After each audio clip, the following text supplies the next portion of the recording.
loft bed. Ako na rin ang gumuhit ng drawing ayon sa actual na sukat ko doon sa kwarto mismo. Ang may-ari nito ay mahigit sa 100 kilos ang bigat, kaya kailangan kong gawing matibay ito by all means.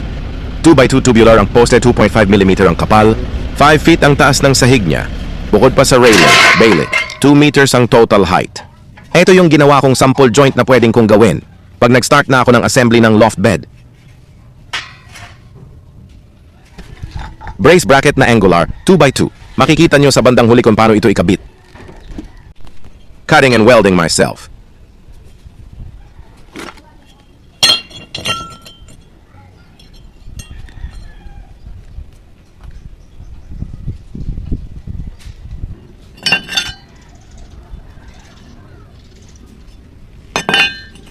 Yung ground clip ng welding machine ay wala. Kaya, ni-repair ko muna pati yung electrode holder, sira din. Kaya nagpabili ako ng panibagong electrode holder. Kung napapansin nyo, wala akong video na actual sa paggawa kasi andyan ang may-ari ng bed. Nakakahiya mag-video-video eh. Patago lang tong video ko pag meron akong nagawa na konti.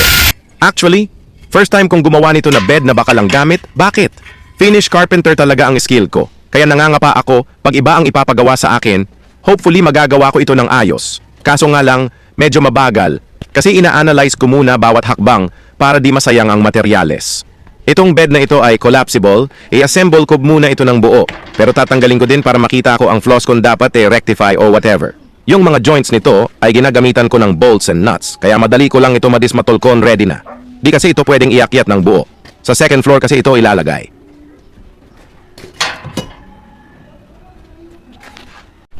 Dito nyo makikita ko saan ilagay yung 2x2 na angular brace bracket na ginawa ko kanina. Ito yung mga yun. Properly secured by bolts and nuts.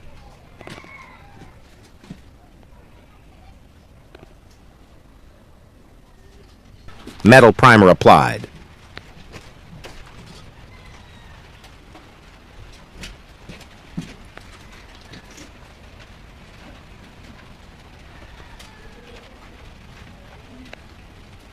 Ito naman yung magihing sahig niya palutsin na tabla.